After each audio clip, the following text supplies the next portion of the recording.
l'argent, pour avoir, je ne sais pas moi, un mari ou une femme. Je ne suis pas certain que la prière soit serve à ça, même si on a le droit de prier pour ça.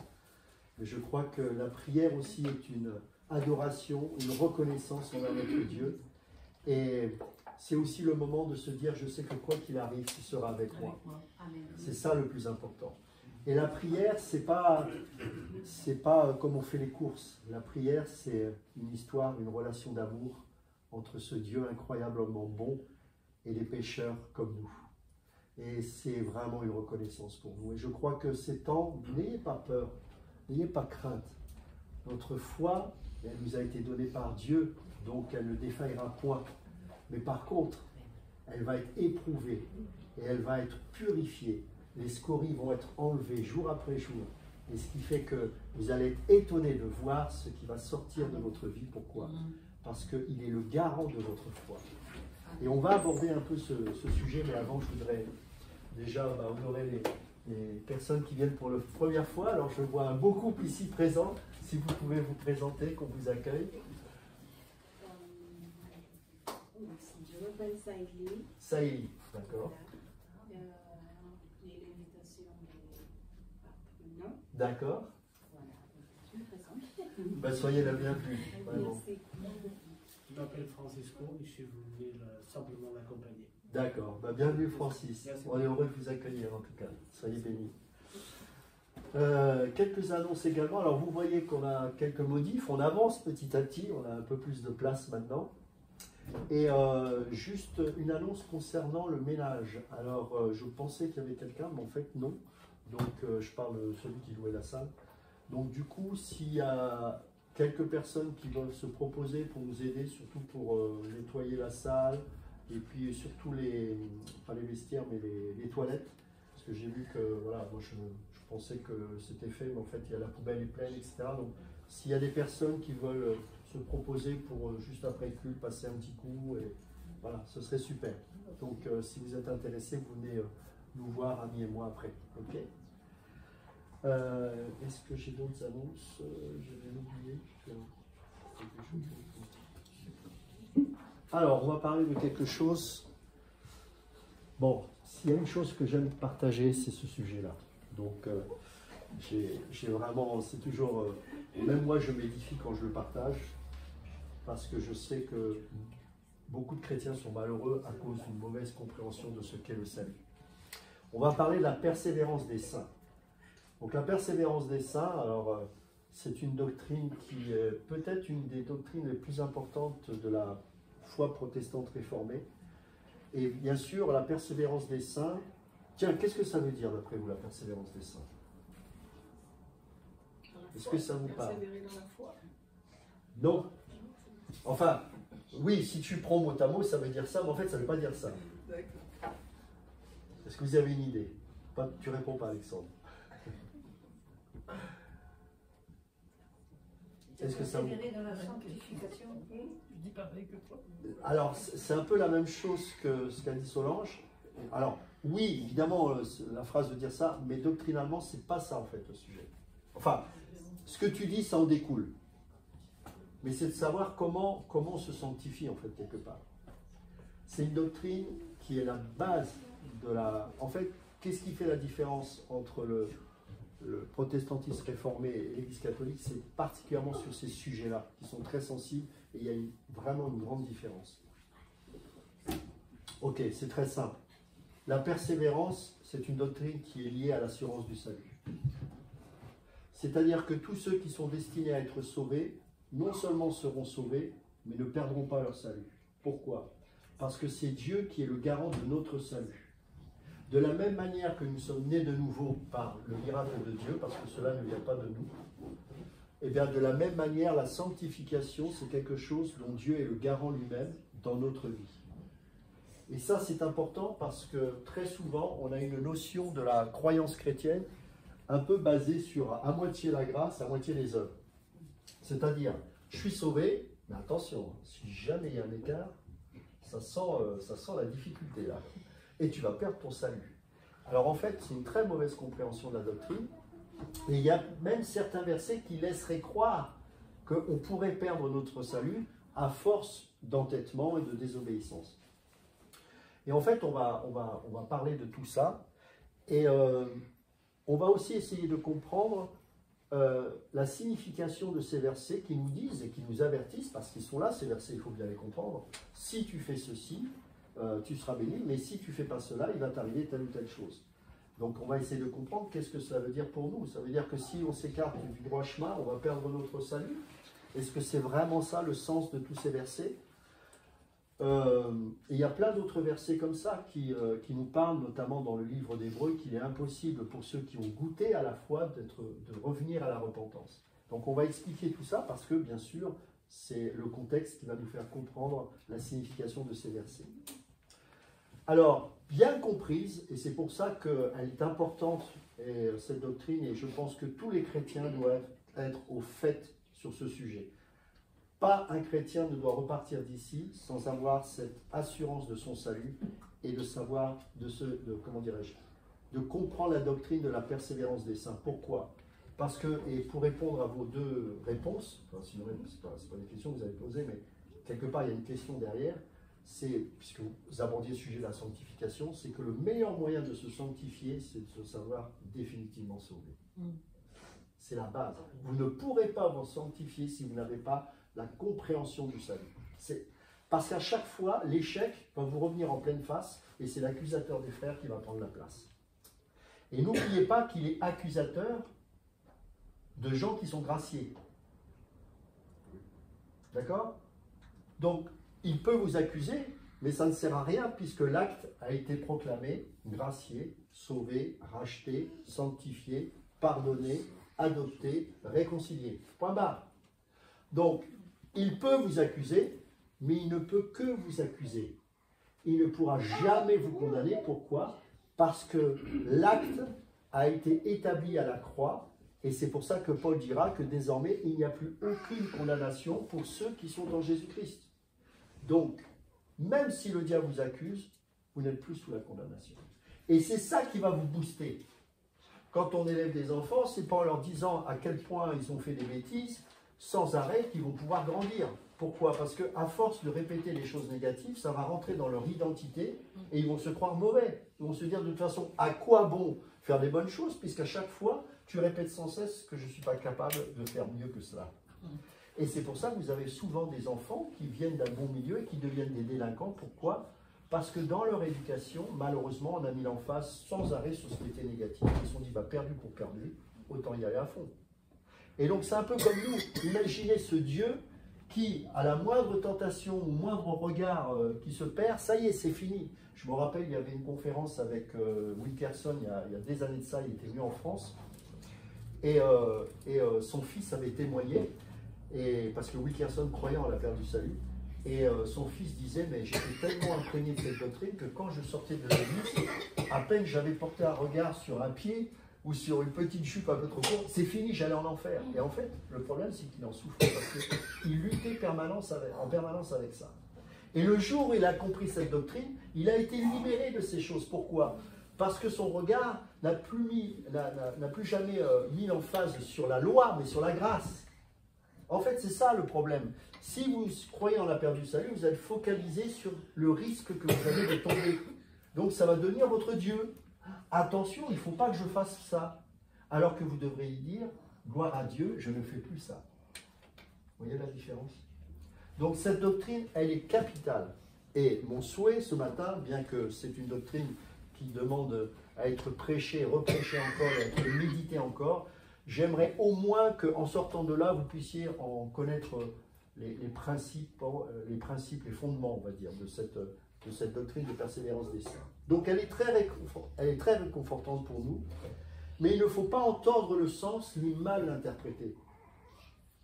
La Bible enseigne que tous ceux qui ont par la foi été unis à Christ, justifiés par la grâce de Dieu et régénérés par son esprit, ne déchoiront jamais totalement ni définitivement de l'état de grâce, mais qu'ils y persévéreront certainement jusqu'à la fin.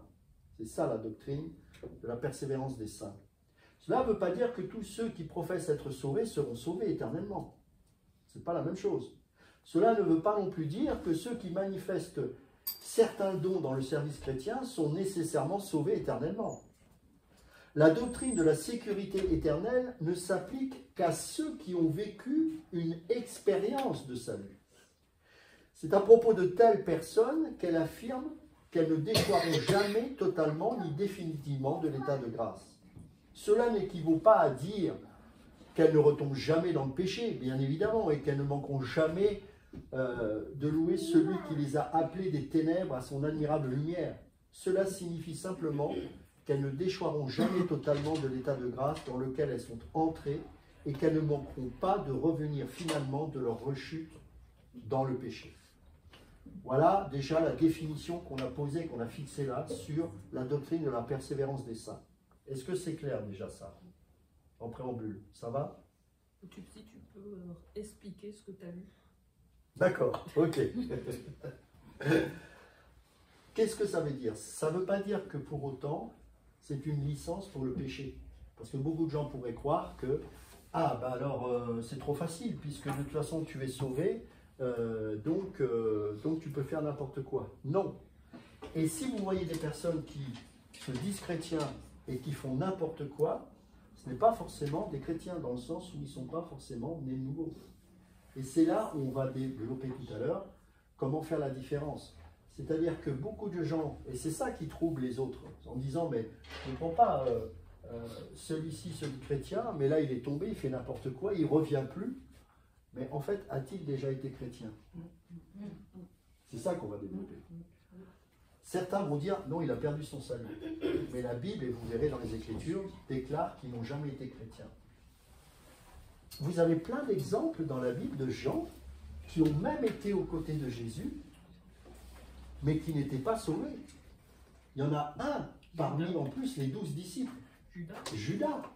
Judas, il était avec les 12, pas avec les 300, pas avec les 70, avec les intimes, avec les 12. Et vous verrez qu'on va citer des passages qui nous montrent bien que dès le début, c'était le fils de la perdition. Et combien de fois on peut constater que dans l'Église, il y a le blé et l'ivraie. Il n'y a pas que du blé dans l'Église. Et il nous est même dit de ne pas arracher l'ivraie sous peine de choquer. Alors, c'est moi qui paraphrase, mais c'est le sens que ça veut dire. C'est que si vous commencez à discerner le blé de l'ivraie, vous commencez à juger les gens, d'abord vous risquez de vous tromper, et vous risquez de faire fuir le blé.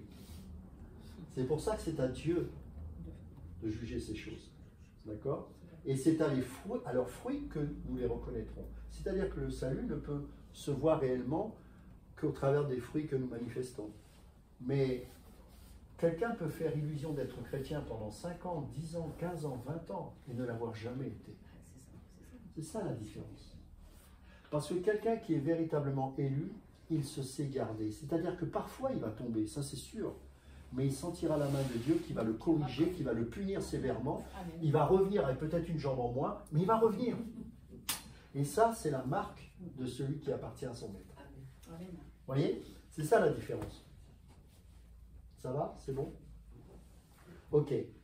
Maintenant, on va aborder la preuve de cette doctrine. Parce que cette vérité, ce n'est pas une question de spéculation, mais de révélation. C'est-à-dire que je peux vous expliquer intellectuellement les choses, mais comme je l'ai expérimenté avec certains élèves il y a 2 ans sur ce sujet et sur l'élection, parce que c'est intimement lié, il y avait des personnes qui étaient dans le combat avec ça parce que intellectuellement, ça, quelque part, c'est presque injuste. Ils se disent, mais c'est injuste, pourquoi moi qui me tiens devant Dieu, alors qu'il y en a un qui est chrétien, mais qui est carré comme ça, et puis qui a du mal à se sanctifier, pourquoi moi je n'aurais pas une meilleure couronne que lui, etc. Pourquoi lui il se dit sauvé alors que j'ai l'impression qu'il ne l'est pas? C'est injuste. En fait, il faut vraiment une révélation pour comprendre cette doctrine. C'est très important. L'opinion de l'homme a très peu de valeur dans cet ordre d'idées, sauf si elle est imprégnée des déclarations et des principes de la parole de Dieu. Nous pouvons énumérer quelques-uns des principales preuves de cette doctrine qui se trouvent dans les Écritures, et c'est ce qu'on va voir maintenant. Tout d'abord, on va voir le dessein de Dieu. Ésaïe va dire, dans Ésaïe chapitre 14, verset 24, « L'Éternel des armées l'a juré en disant, oui, ce que j'ai déclaré arrivera, ce que j'ai résolu s'accomplira. Ce n'est pas nous, c'est Dieu qui est résolu. Et quand il déclare les choses et qu'il décide qu'elles se manifestent que vous le vouliez ou non, quoi que vous fassiez. Ça, c'est le premier point. Alors, la Bible enseigne, on peut lire aussi, vous pourrez lire chez vous, Job chapitre 23, verset 13, mais la Bible enseigne que Dieu a résolu de sauver ceux qu'il a justifiés. En réponse à la question « Qui nous séparera de l'amour de Christ ?», Paul va déclarer « Car j'ai l'assurance que ni la mort, ni la vie, ni les anges, ni les dominations, ni les choses présentes, ni les choses à venir, ni les puissances, ni la hauteur, ni la profondeur, ni aucune autre créature ne pourra nous séparer de l'amour de Dieu manifesté en Jésus-Christ notre Seigneur. » C'est magnifique ce verset. C'est Romains chapitre 8, versets 35 et 38. Plus tôt dans le même chapitre, il a exprimé le dessein de Dieu pour les sauver, qui s'énonce comme suit. « Car ceux qu'il a connus d'avance, il les a aussi prédestinés à être semblables à l'image de son Fils, afin que son Fils soit le premier-né de beaucoup de frères. Et ceux qu'il a prédestinés, il les a aussi appelés. Et ceux qu'il a appelés, il les a aussi justifiés. Et ceux qu'il a justifiés, il les a aussi glorifiés. » Où est la part de l'homme là-dedans? Il n'y a pas. Prédestinés à la sanctification, j'ai envie de dire. Vous vous rendez compte? Ce n'est pas une œuvre humaine. Ce n'est pas faire pénitence, ce n'est pas aller à je ne sais où, à Lourdes ou je ne sais pas où, ou à Jérusalem. C'est quelque chose de beaucoup plus profond. Car c'est Dieu qui met en nous le vouloir et le faire. Cela veut dire que dans les conseils de Dieu, il y a un enchaînement infaillible concernant tous ceux qu'il a connus d'avance. La révélation de ce fait a conduit l'apôtre à s'exprimer avec certitude, comme nous l'avons indiqué. Paul déclare entre autres, « Car les dons et l'appel de Dieu sont irrévocables. » Romains chapitre 11, verset 29. Jésus a affirmé la même chose lorsqu'il a dit « Mes brebis entendent ma voix. » Vous vous rappelez de cela? « Et je les connais, et elles me suivent. Je leur donne la vie éternelle, et écoutez bien, et elles ne périront jamais, et personne ne les ravira de ma main. Mon Père qui me les a donnés est plus grand que tous, et personne ne peut les ravir de la main de mon Père. Moi et le Père, nous sommes un. » Ils sont un dans cette volonté de garder définitivement les élus de Dieu. C'est dans Jean chapitre 10, verset 27 jusqu'au verset 30. J'ai noté une phrase du théologien Maurice qui est vraiment intéressant. Il fait le commentaire suivant sur ce sujet. C'est une des précieuses vérités de la foi chrétienne que notre continuation dans la vie éternelle ne dépend pas de notre faible prise sur Jésus-Christ, mais de sa ferme étreinte sur nous. C'est tellement juste. C'est tellement juste. On est plein de bonne volonté. Combien de fois on a fait des engagements avec Dieu qu'on n'a jamais tenus? Ah, tu m'as tellement béni. Si tu réponds à cette prière, je m'engage à ça. Il répond. Et on passe à côté. On oublie. Ou on s'aperçoit qu'on n'a pas beaucoup de volonté. Mais lui, quand il s'engage, il s'engage. Quand il vous assure que vous êtes prédestiné à la sanctification et à la glorification de notre Seigneur au travers de votre vie, il le fera, quoi qu'il en coûte. Ah, c'est sûr, ça passera par du brisement, ça passera par souvent des moments très douloureux pour nous, parce que lorsqu'on s'écarte, vous savez, s'il y a une jambe qui a une tendance à batifoler vers la gauche, alors qu'il veut nous garder au centre, ben, s'il faut la couper, il la coupera. Hein, pour qu'on puisse apprendre à marcher, même avec une quille, mais au moins on marchera droit. Mais ce n'est pas nous qui pouvons conduire ces choses. Pourquoi? Parce que la chair n'a pas envie d'aller là. Parce qu'elle sait qu'elle n'a pas la capacité de vouloir d'elle-même ôter cette jambe. C'est une image, hein, bien évidemment. Mais c'est vous faire comprendre que parfois le Seigneur nous fait passer par des chemins de souffrance difficiles à supporter, bien qu'il nous promette que nous ne serons jamais tentés au-delà de nos forces, pour que nous puissions marcher droit avec lui. Et ça, c'est prétentieux de croire qu'en nous-mêmes, nous avons la capacité de faire ces choses, de faire cet auto-émondage de notre vie pour le suivre. C'est prétentieux. Parce que la chair est opposée aux choses de l'esprit. Et on ne peut pas, et on n'en a pas envie de le faire. On a consciemment, intellectuellement et même spirituellement envie de le suivre, mais notre chair est incapable de produire ce fruit qui nous vient de notre nouvelle identité en Christ, qui est la nouvelle naissance. La médiation de Christ. Il s'agit d'une médiation continuelle et efficace. Nous sommes sauvés par le sang de Christ. Et la résurrection de notre Seigneur témoigne que ce sacrifice a été accepté par le Père. Regardez ce qui nous est dit dans Romains chapitre 1, verset 4, si quelqu'un peut le lire.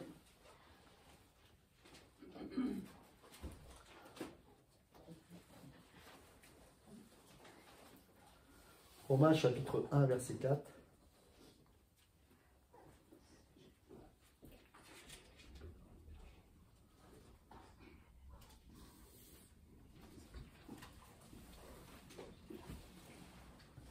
Déclaré Fils de Dieu avec puissance selon l'esprit de sainteté par sa résurrection d'entre les morts. Jésus-Christ, notre Seigneur. Vous vous rendez compte? C'est puissant ça. Déclaré Fils de Dieu avec puissance selon l'esprit de sainteté par sa résurrection d'entre les morts. Jésus-Christ, notre Seigneur. C'est-à-dire que c'est lui qui est notre médiateur. Et ce n'est pas un petit médiateur. Romains chapitre 4, verset 25.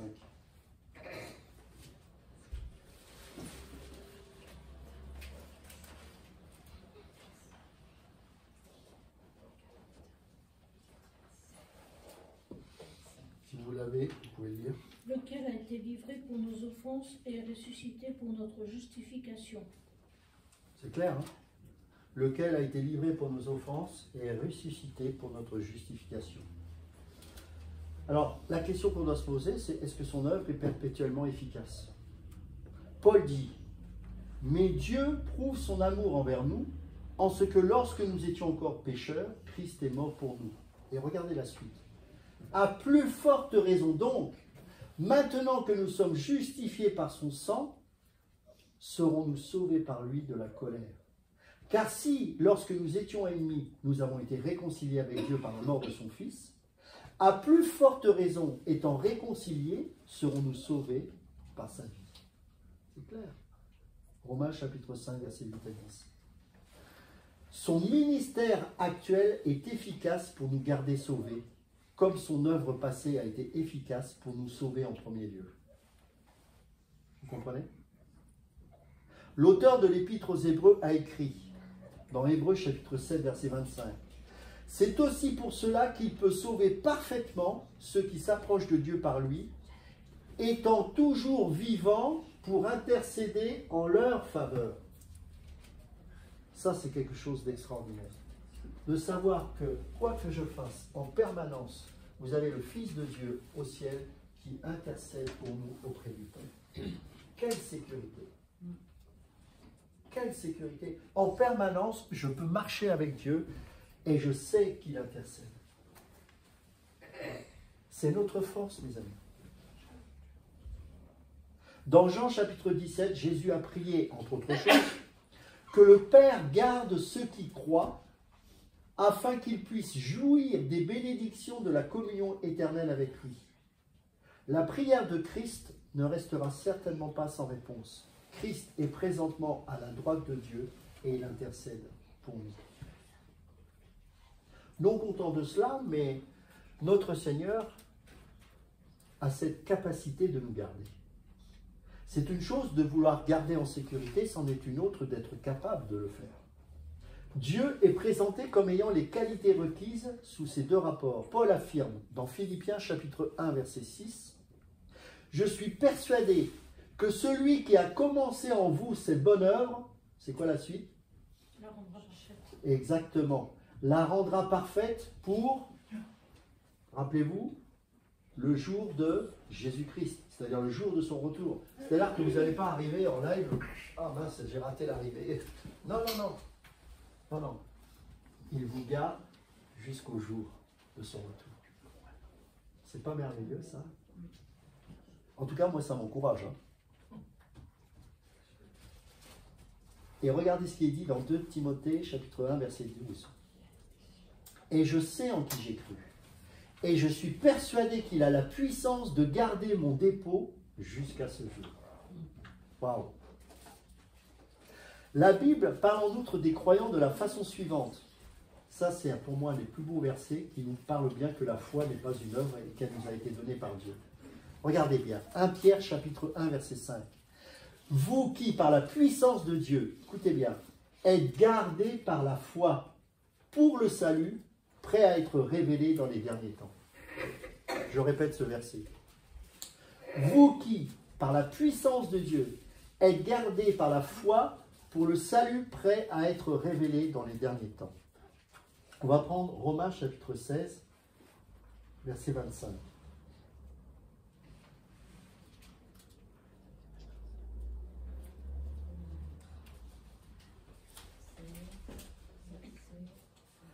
Regardez bien. À celui qui peut vous affermir, à celui qui, c'est Dieu, qui peut vous affermir selon mon évangile et la prédication de Jésus-Christ, conformément à la révélation du mystère caché pendant des siècles.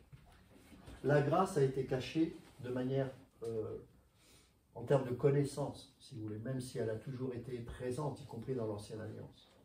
Mais ce que nous vivons là, cette compréhension que nous avons de cette persévérance des saints, du fait que nous sommes gardés par la foi qu'il nous a donnée, c'est quelque chose de mystérieux, qu'on ne peut saisir que par la foi. On ne peut pas comprendre ces choses intellectuellement. Dans la Bible, le désir du Seigneur et sa capacité de nous sauver et de nous garder sont affirmés de façon catégorique dans la parole. On vient de lire ces versets. Alors ensuite, il faut comprendre que la Bible nous dit que le croyant a été régénéré et que par la régénération, il devient une nouvelle création et donc reçoit une vie nouvelle. Rappelez-vous de Corinthiens chapitre 5, verset 17. Si quelqu'un est en Christ, il est une nouvelle création. Les choses anciennes sont passées, voici toutes choses sont devenues nouvelles. En fait, ce qu'il faut comprendre dans la nouvelle naissance, c'est que vous avez un package. Vous savez, quand vous achetez une voiture, vous avez... moi j'aime bien prendre une voiture moins chère, mais au moins il y a tout dedans. Plutôt qu'une belle voiture. Avant, on m'avait loué, enfin pour mon travail, une belle voiture, très... je ne sais pas si c'était la marque, mais je ne vais pas faire de la pub. Très classe. Le problème, c'est que c'était tellement cher que j'avais aucune option dessus. J'avais rien. J'avais juste le volant et le frein. Donc, c'est un peu pareil. C'est-à-dire que le salut, c'est toute option. C'est pas, vous n'êtes pas sauvé et puis vous dites ah ouais, mais alors est-ce que je vais voir le retour du Seigneur? Est-ce que je vais être enlevé dans les cieux avec lui? Est-ce que non, c'est le package, c'est toute option. Mais ça, ce qu'il faut comprendre, c'est que ça produit dans une vie nouvelle. Vous avez beaucoup de chrétiens qui donnent l'illusion d'être chrétiens, mais qui n'ont pas expérimenté cette régénération. Cette régénération, c'est quoi? De la même manière, un bébé sort du ventre de sa maman et devient un enfant qui va grandir. Et bien, spirituellement, il nous faut cette rencontre avec Dieu pour expérimenter par le Saint-Esprit cette nouvelle naissance. C'est quelque chose qui ne se fait pas de manière intellectuelle. Vous pouvez être fils de pasteur ou fille de pasteur. À un moment donné, il faudra être amené à une rencontre personnelle avec Dieu. Et d'ailleurs, vous voyez la différence. Moi, j'ai entendu des témoignages de fils et filles de pasteurs qui luttaient avec un péché et qui pourtant eh bien, été élevés comme étant des enfants de Dieu. Et c'est normal de les élever ainsi, puisqu'ils sont environnés dans un milieu chrétien. Donc, ils vont à la louange, ils peuvent même peut-être partager des choses à l'école dimanche, ils font des choses. Mais un jour où ils sont amenés à rencontrer Dieu, ils disent, j'étais pécheur, j'étais convaincu à ce moment-là que ce péché que j'avais dans ma vie, ce n'était pas la religion qui pouvait me changer. Et Dieu m'a visité par rapport à ça, et j'ai expérimenté la nouvelle nature, une nouvelle création. J'ai expérimenté une nouvelle naissance qui faisait que désormais, je pouvais vivre dans la puissance de l'Esprit Saint pour être libéré de ce péché. Mais ça se produit que si vous êtes né de nouveau. Et donc, c'est pas évident, parce que dans l'Église, il y en a qui sont régénérés et d'autres qui ne le sont pas, et d'autres qui seront un jour régénérés. Et donc, c'est pour ça qu'on n'a pas à dissocier les personnes, on prêche et on laisse Dieu faire, bien évidemment. Mais on voit bien que nous pouvons vivre cette assurance de notre salut, cette persévérance des saints, qu'au travers de notre nouvelle nature, lié à notre nouvelle naissance en Christ, régénéré par l'Esprit Saint, et c'est lui qui produit en nous le vouloir et le faire. C'est tellement important, les amis, de comprendre ça. Je sais qu'il y a beaucoup de gens qui ont des problèmes avec des péchés récurrents. Ce n'est pas parce qu'ils ne veulent pas se débarrasser du péché. Hein. Souvent, c'est parce qu'ils ont une mauvaise compréhension de la façon dont Dieu les a libérés de ces choses. Oui.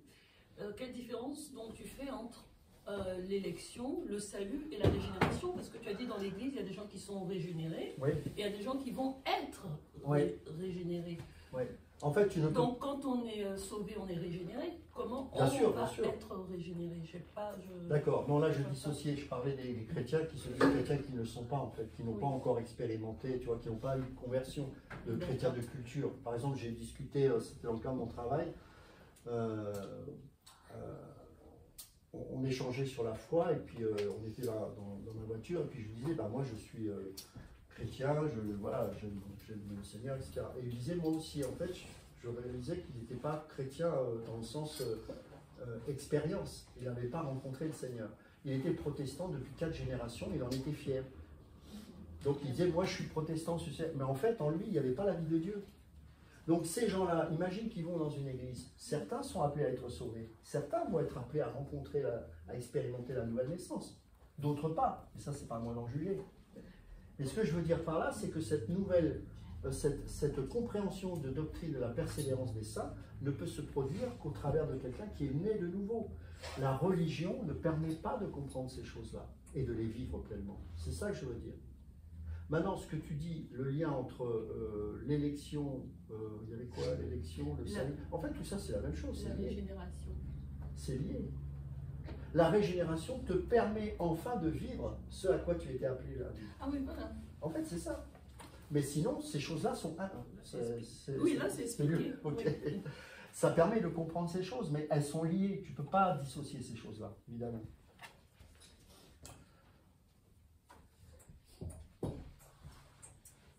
Ayant cru au Seigneur Jésus, Dieu nous regarde comme si nous avions été crucifiés avec lui. Est-ce que vous connaissez ce passage qui nous parle de ça? On l'utilise des fois pour les baptêmes. Je trouve à tort. C'est Romains chapitre 6, verset 6, bien évidemment. Et aussi comme si nous étions ressuscités d'entre les morts avec lui dans une nouveauté de vie. Le croyant a non seulement reçu une nouvelle vie, mais il a reçu la vie éternelle. C'est ça qu'on n'a pas compris. Oui, je suis né nouveau, j'ai reçu la vie de Dieu. Oui, mais tu as reçu la vie éternelle. Donc si tu as reçu la vie éternelle, qui peut te la ravir? Puisqu'elle est éternelle et qu'elle vient de Dieu. Vous comprenez? Tout ça, vous voyez que ça prend sens en fait. Jean chapitre 10, verset 28, c'est pas moi qui dis. Hein. Jésus a dit, je leur donne la vie. Non, je leur donne la vie éternelle. Je leur donne la vie éternelle. Quelle sécurité! Vous vous rendez compte de cela? Quelle sécurité! Tu as, ma sœur, nous avons la vie éternelle. C'est extraordinaire. Personne ne pourra nous ravir cette vie-là. Pourquoi? Parce que Jésus est le garant lui-même de cette vie.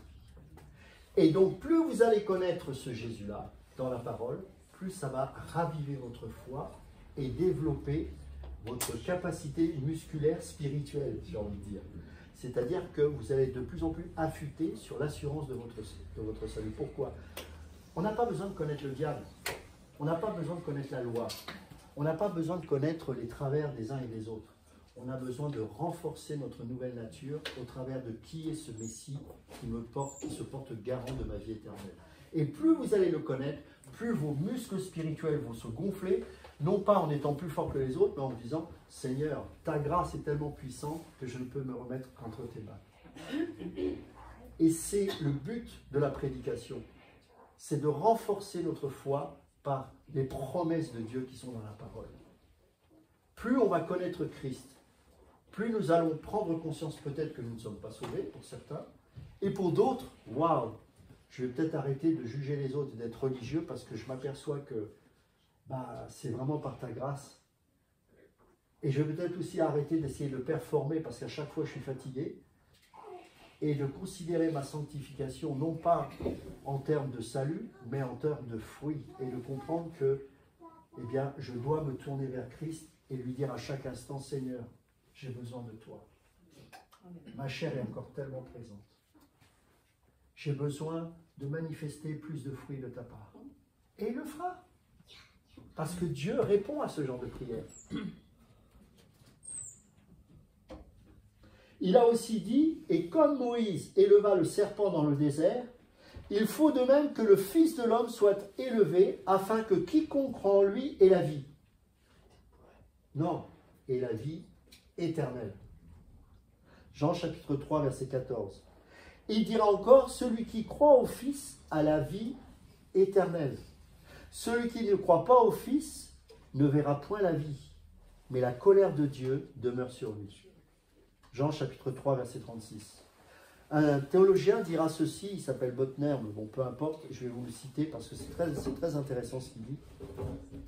La nature du changement qui se produit dans la régénération est une garantie suffisante que la vie communiquée sera permanente.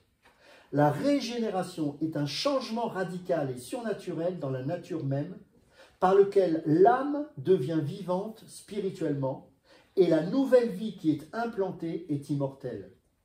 Et puisqu'il s'agit d'un changement dans la nature même, c'est donc un changement dans une sphère sur laquelle l'homme n'a aucun contrôle. Aucune créature n'a la liberté de changer les principes fondamentaux de sa nature, car c'est une prérogative de Dieu en tant que créateur. Rien, sauf un autre acte surnaturel de Dieu, ne pourrait donc renverser ce changement et faire perdre cette nouvelle vie. Le chrétien né de nouveau ne peut plus perdre son statut de fils du Père céleste, qu'un fils terrestre ne peut perdre celui de fils d'un Père terrestre. C'est super ce qu'il vient de dire. Alors, il y a des objections à cette doctrine, et c'est important de les connaître pour pouvoir les réfuter. Alors la première que vous avez certainement tous entendue, c'est que ouais, c'est trop facile parce que ça incite au relâchement, à l'indolence, et je suis sauvé, je fais ce que je veux. Et en fait, ce qu'il faut comprendre, c'est que le relâchement dans la conduite, certains avancent que si tout chrétien est éternellement en sécurité, il ne serait pas alors saint dans toute sa conduite. Pourquoi ne pas se donner du soi-disant bon temps dans ce monde? Effectivement, si on raisonne comme ça, on dirait je suis sauvé, alors autant en profiter. Mais ceux qui soulèvent cette objection montrent qu'ils ne saisissent pas la vraie nature de la régénération, ni la nature exacte de la doctrine de la persévérance. Pourquoi? Parce que la régénération, mes amis, c'est un changement dans la nature même. Et la nouvelle vie, c'est la vie éternelle. C'est la véritable conception de la régénération. De plus, la doctrine de la sécurité éternelle ne laisse pas sous-entendre qu'un homme peut faire le mal sans être puni. Elle affirme plutôt que celui qui est né de nouveau cherchera à vivre une vie nouvelle. Jean écrira « Quiconque est né de Dieu ne pratique pas le péché, parce que la semence de Dieu demeure en lui, et il ne peut pas pécher parce qu'il est né de Dieu. » 1 Jean chapitre 3, verset 9. Ça veut dire quoi? Cela signifie qu'il ne pêche habituellement pas.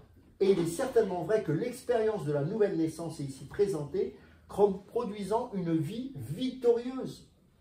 Si quelqu'un vit habituellement dans le péché, nous en concluons qu'il n'a jamais été sauvé. Parce que c'est sa nature qui se manifeste. Alors, l'autre argument, c'est l'indolence dans le service. Alors ça, la sécurité éternelle, ça encourage les gens à ne rien faire. L'assurance d'une bonne relation avec Dieu apporte avec elle une joie et une louange qui cherchent à s'exprimer dans un service consacré, mes amis. C'est plutôt le contraire qui se produit. C'est que quand on connaît cette doctrine et qu'on se l'applique à nous-mêmes, ça nous donne du zèle. Pourquoi? Parce qu'on n'est plus dans la performance. Vous savez, un gracier loue. Celui qui cherche la grâce, c'est plus compliqué. Pourquoi? Parce qu'il cherche l'approbation de quelqu'un qu'il n'aura pas parce qu'il est dans un schéma de pensée qui est à l'opposé du Dieu de grâce. Celui qui est sauvé ne peut que le servir. Seigneur, je me mets à ta disposition, tu es tellement merveilleux. En quoi puis-je te bénir? En quoi puis-je t'adorer? Il y avait un religieux qui avait dit quelque chose concernant son témoignage qui m'avait touché. Il disait que sa rencontre avec Dieu, elle s'est faite sur... il appelle ça son chemin d'Emmaüs. Il était dans une forêt en train de méditer. Et il disait, Seigneur, que dois-je faire? Et il dit, adore-moi. Et il reçoit la compréhension véritable de l'adoration. Et c'était de donner sa vie pour les pauvres. C'est comme ça qu'il aura eu cet appel. Et en fait, un acte d'adoration, c'est pas rester, ou comme on fait, on chante, ou on reste. C'est qu'une petite partie infime de l'adoration. L'adoration, c'est notre vie consacrée pour lui. Mais attention que sa consécration rende l'honneur au Seigneur et pas à nous. Vous comprenez?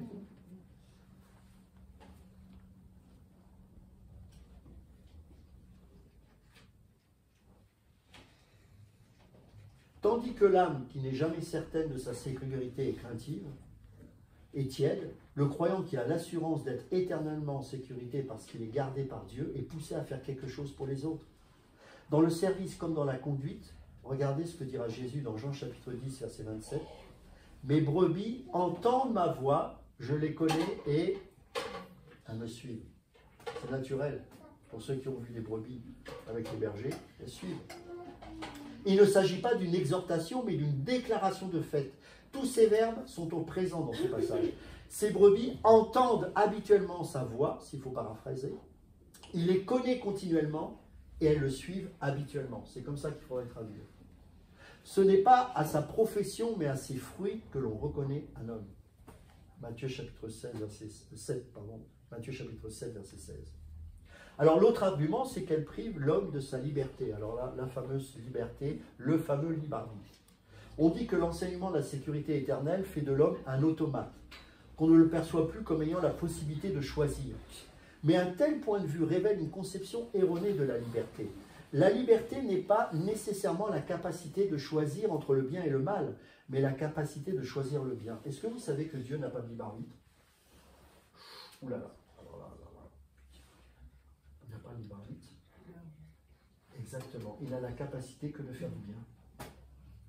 C'est pour ça qu'on parle que nous n'avons pas le libre arbitre, il est pour le bien. On a cette liberté de faire le bien. Dieu est parfaitement libre, mais il est incapable de choisir ou de faire le mal. La nouvelle vie dans le croyant le pousse à choisir le bien et à rejeter le mal. Paul demande aux Philippiens de travailler à leur salut avec crainte et tremblement, mais il fonde cette exhortation sur le fait que c'est Dieu qui produit en vous le vouloir et le faire selon son bon plaisir.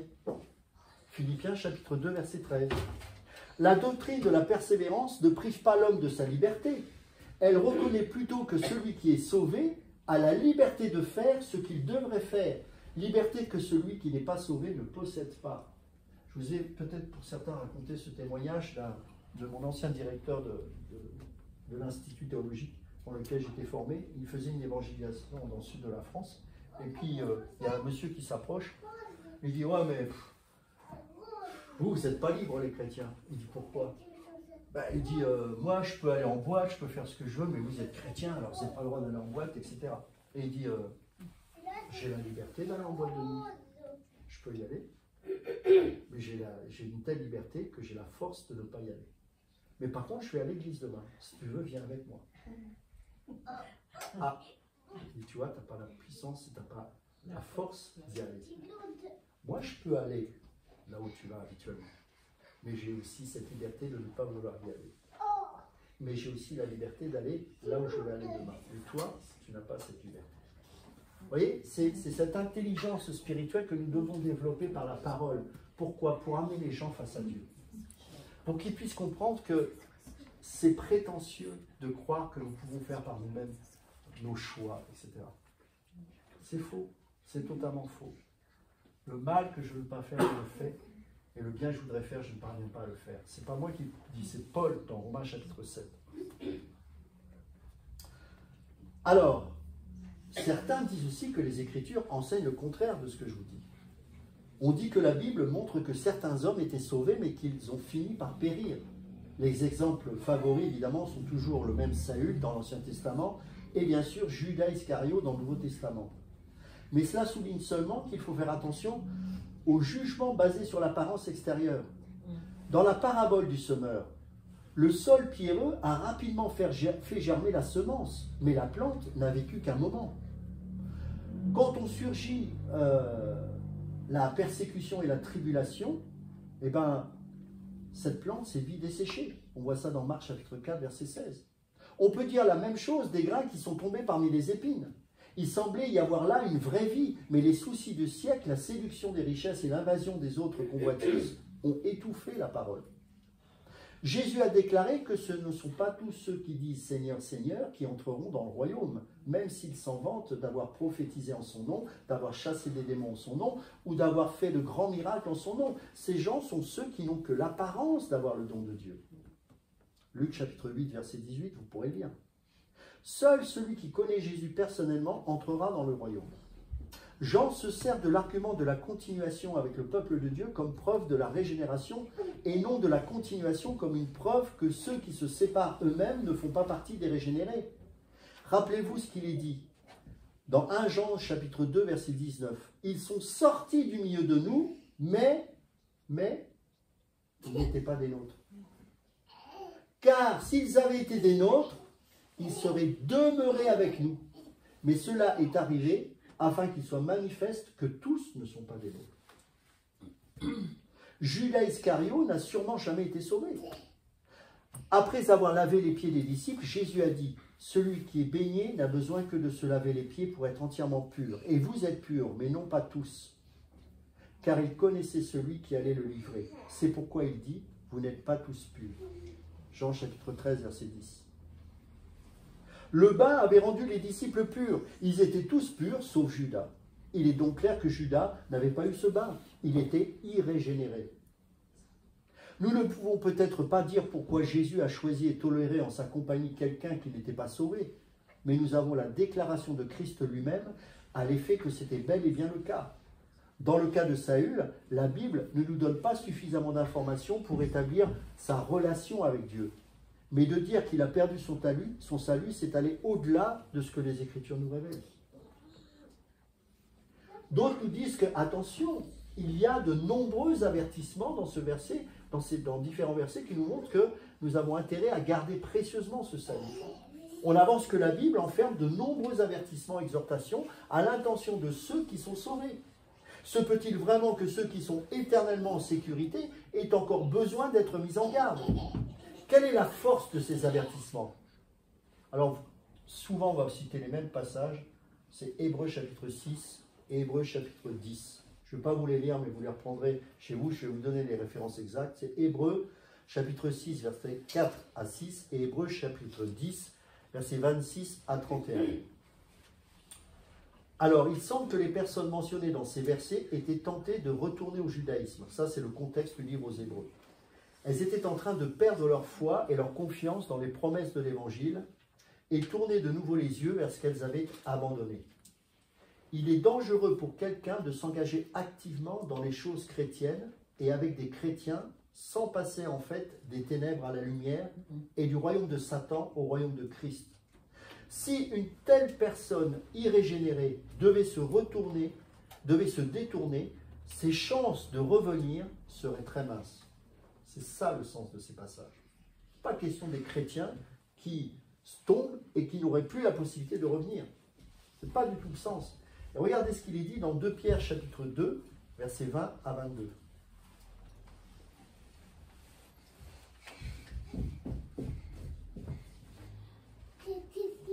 En effet, si après s'être retirés des souillures du monde, par la connaissance du Seigneur et Sauveur Jésus-Christ, ils s'y engagent de nouveau et sont vaincus, leur dernière condition est pire que la première.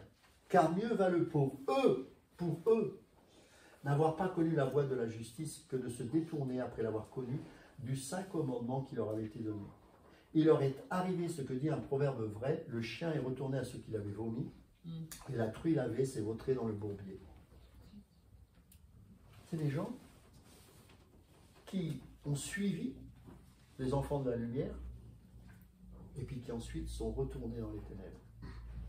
Étaient-ils sauvés? Non. Non. Pour eux, c'est impossible.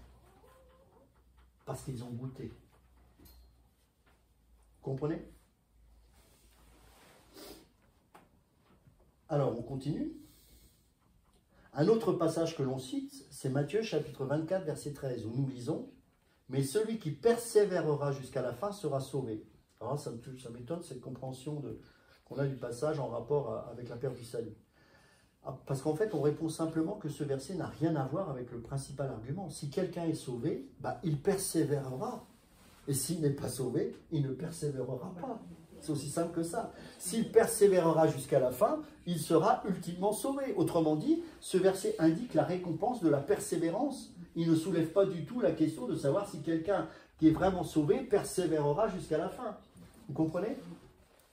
Un autre verset qui est considéré comme indiquant la possibilité de déchoir, c'est Ézéchiel chapitre 18, verset 24. Rappelez-vous, « Si le juste se détourne de sa justice et commet l'iniquité, s'il imite toutes les abominations du méchant, vivra-t-il » Point d'interrogation. En fait, dans le contexte de ce chapitre, il est clair que le prophète parle de la justice légale et de la fidélité extérieure. Si on prenait son verset dans un sens littéral, le salut serait alors par les œuvres et non par la grâce. Ceci montre clairement que la vie dont il est question ici n'est pas la vie éternelle, mais la vie sur terre, prolongée ou raccourcie comme conséquence de l'obéissance ou de la désobéissance. Comprenez bien, le contexte est assez clair. Le dernier passage que nous mentionnerons, c'est bien sûr Jean chapitre 15, versets 1 à 6, vous l'avez tous entendu, les fameux cèpes et les sarments, et particulièrement donc le verset 6 qui dit que les sarments qui ne portent pas de fruits sont jetés au feu. Cela peut-il arriver à un vrai croyant ? La réponse c'est que dans ces versets, le Seigneur essaie d'enseigner une leçon principale et qu'il ne faudrait pas trop pousser les autres analogies concernant le cep et les sarments. Il enseigne tout simplement que tout vrai sarment porte du fruit. Si un sarment ne porte pas de fruit, il est évident qu'il n'y a pas d'union de vie entre lui et le cep. La personne ainsi représentée n'est donc pas sauvée. Un tel sarment est par conséquent jeté au feu. Il a été amené à l'union avec Christ, mais cette union n'est pas devenue une union de vie. Il connaîtra donc la séparation et le jugement final. Ce qu'il faut comprendre par rapport à ce cep et ce sarment, c'est qu'il y a une sève, et c'est cette sève qui donne la vie. Et à chaque fois qu'il n'y a pas la sève, à quoi on reconnaît que le sarment est rattaché au cep ? Au fruit qu'il manifeste. Et là, on voit effectivement la sève coule. Si la sève ne coule pas, c'est qu'il n'y a pas la vie de Dieu. Donc, pas de régénération possible. Vous comprenez ? Vous voyez que c'est important de comprendre les Écritures dans leur contexte et de bien prendre l'ensemble pour se faire une idée. La Bible est cohérente. Mais au-delà de cette cohérence, elle est vitale pour que nous puissions marcher dans la victoire face au péché. Cette doctrine est capitale. Nous ne marcherons pas de victoire en victoire. C'est pour ça qu'à chaque fois, Paul disait, travaillez à votre salut. Progressez, marchez de progrès en progrès. Pourquoi ? Parce qu'il s'appuie sur la foi qui nous a été donnée par Dieu. C'est pour ça qu'à chaque fois que nous nous voyons, nous devons toujours nous exhorter sur notre très sainte foi. Nous devons toujours nous adresser à la nouvelle naissance, à la naissance régénérée. Et ça demande de la foi. Parce que nous sommes encore des êtres charnels dans le sens négatif du terme, et parfois il nous arrive d'être charnels. Et plutôt que de regarder la chair de l'individu, sans pour autant l'excuser bien évidemment, il faut l'encourager à édifier sa nouvelle nature. Édifiez-vous les uns les autres sur votre très sainte foi. C'est tout un travail, c'est tout un travail. Dans le corps de Christ, c'est ça que nous devons vivre. Nous devons apprendre à aimer Dieu. Et le deuxième commandement le plus important, c'est nous aimer les uns les autres. Et comment on s'aime les uns les autres? C'est pas seulement en disant je t'aime, c'est aussi en s'édifiant, en s'encourageant, en s'enseignant, en priant, afin que cette nouvelle nature puisse grandir en permanence. Nous avons besoin de croissance. Nous sommes encore des bébés spirituels pour certains, et donc nous avons besoin du lait, et pas que du lait. Paul se plaindra souvent de dire « Je ne peux vous donner que du lait parce que vous n'avez pas la capacité de recevoir autre chose. » Vous en êtes encore aux fondamentaux du christianisme. Et ce que je remarque avec tristesse aujourd'hui dans le milieu chrétien, c'est qu'on en est au lait. Et que très souvent, pourquoi? Parce qu'en fait, le dimanche sert souvent à entendre des prédications qui vont peut-être nous donner des solutions pour demain. C'est ça le problème. Un prédicateur ne donne pas des solutions. Il explique, il met en avant la doctrine de Christ, sous tous ses aspects. Et une fois que par l'Esprit, dans votre nouvelle nature, vous recevez ces choses, vous allez grandir. Ce qui vous semblait être indispensable avant de venir au culte, vous allez repartir de là en disant, mais finalement, à quoi bon? Vous comprenez la différence? Et très souvent, on peut prendre le risque de prêcher à notre ancienne nature. Attention à ça. Très souvent, par sentimentalité, on peut se dire, les personnes sont de telle difficulté, je vais enseigner quelque chose qui va leur faire du bien. Qu'est-ce qu'on appelle faire du bien? S'adresser à la chair des gens ou à l'Esprit de Dieu qui est en chacun de nous. Et c'est ça notre rôle. C'est pour ça que c'est bien souvent d'enseigner la parole de manière parfois sur une thématique qui va se développer sur plusieurs dimanches. Pourquoi? Parce que moi je sais que j'ai eu la grâce d'être formé comme ça. On repart de là, on devient, on fait du bodybuilding spirituel. On devient de moins en moins des bébés. On arrête de se plaindre dès qu'il nous arrive une catastrophe. Pourquoi? Parce qu'on est nourri. Alors certes, c'est l'onction qui nous enseigne, qu'on n'a pas besoin d'être enseigné, c'est ce que nous dit la parole. Mais qu'est-ce que ça veut dire? Ça veut dire que ce que nous partageons, c'est quelque chose que vous connaissez déjà de manière instinctive dans votre nouvelle nature, mais la prédication permet de mettre des mots sur ce que vous ressentez. Parce que ce que l'on ressent de manière instinctive ne nous donne pas l'assurance, parce qu'on n'est pas sûr. Mais quand on l'entend au travers de la prédication, ça renforce. Vous savez que la parole de Dieu déclare ceci. Nous avons besoin d'être des hommes fermes, éprouvés. Et, bon, éprouvés nous le sommes, mais voilà. Et les femmes, pareil. Tous ensemble, le corps de Christ, qu'est-ce qu'il fait? Il grandit, il s'édifie. Et là, on se dit, waouh, que de muscles. Que de muscles. Vous voyez? Très souvent, on est là, on gonfle des pectoraux, mais c'est souvent la chair. L'Église n'a pas besoin d'être riche financièrement. Elle n'a pas besoin forcément d'être grande, petite, ou moyenne, ou ovale, ou ronde, ou j'en sais rien. Elle a besoin d'être mature. Une maturité qui consiste à dire, quelles que soient les circonstances, je sais que mon Dieu est vrai. Et dans ces temps difficiles que nous traversons, les gens du monde cherchent la lumière. On a chanté ce chant tout à l'heure, comme un phare dans la nuit. C'est marrant parce qu'on l'a chanté après la prière de Gilles, par rapport à ce qui se passe dans le monde. Mais nous sommes la lumière du monde. Nous sommes le sel de la terre. Les gens, en nous observant, devraient trouver une forme de paix et de sérénité. Quand on va dans un lieu où c'est un peu compliqué, ils devraient sentir une paix arriver. Pourquoi? Parce que nous sommes, comme on dit, pardonnez-moi cette expression, mais j'aime bien cette expression, on est au-dessus de la mêlée. On n'est pas dans ces choses. L'apôtre Jean dira, n'aimez point le monde, ni tout ce qui est dans le monde. Si quelqu'un aime le monde, l'amour du Père n'est point en lui. Aimer le monde, ça ne veut pas dire aimer les belles choses de la vie. C'est pas ça. C'est avoir un amour, mais vraiment s'accrocher à ce monde, coûte que coûte. Ça, c'est pas le signe d'un enfant de Dieu régénéré. Vous voyez? Et c'est pour ça que plus vous allez vivre dans des situations difficiles, comme je le disais en introduction, plus vous allez voir votre foi, c'est pas qu'elle va grandir, c'est qu'elle va être purifiée.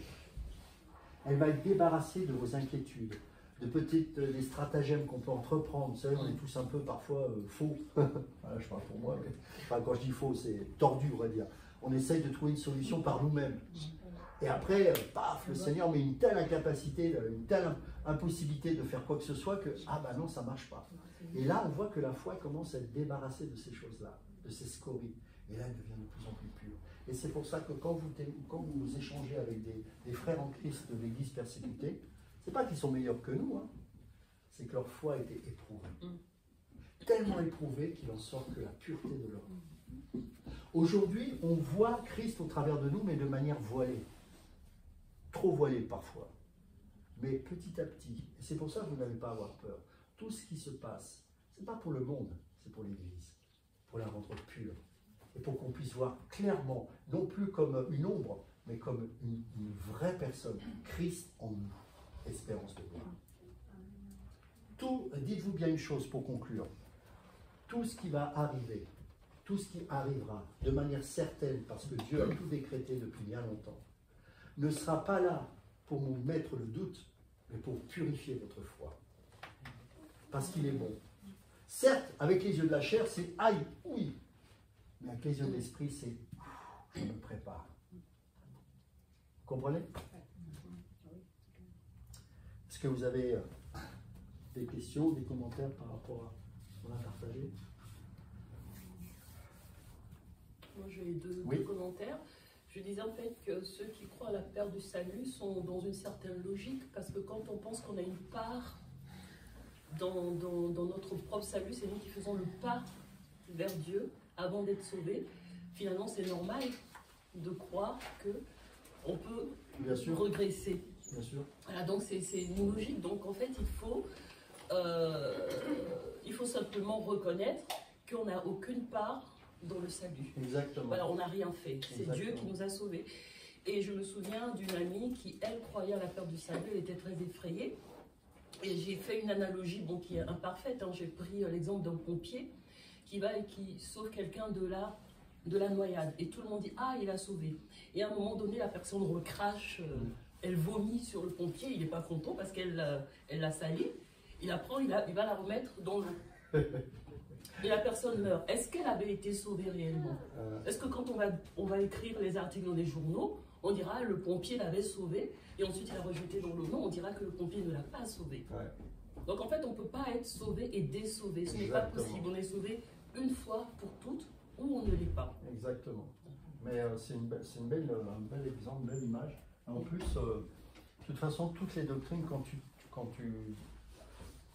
mets le point sur une doctrine qui est contraire à la parole, en fait, tu tires un fil d'Ariane. C'est comme un fil d'Ariane. Tu vois toutes les autres doctrines qui se suivent.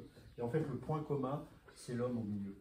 C'est-à-dire que l'homme accepte Jésus, mais dans le sens où il a le choix de ne pas accepter cette offre qui lui a été révélée, alors que la Bible nous parle de la grâce irrésistible. C'est-à-dire que quand le Seigneur se révèle à l'élu, il n'a pas d'autre choix que de capituler devant lui. Tu vois, tout ça, c'est lié.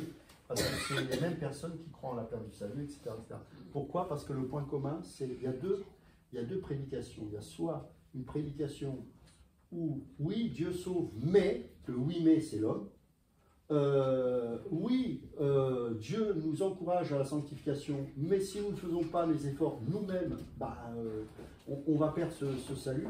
Et puis il y a l'autre, c'est Dieu est souverain, Dieu a décrété les choses, Dieu sauve tous ceux qui sont destinés au salut, donc 100% d'efficacité, et que non seulement le salut s'obtient par la grâce, mais c'est une grâce de pouvoir être sanctifié et de vivre cette sanctification. Et bizarrement, ceux qui sont nés nouveaux, qui comprennent cette doctrine-là, c'est eux qui vont produire le plus de fruits. C'est eux qui vont produire le plus de fruits. Pourquoi? Parce que ça renforce le zèle. C'est très difficile de faire les choses parce que si on ne les fait pas, on va prendre un coup sur la tête. Donc, mais tout ça, c'est lié.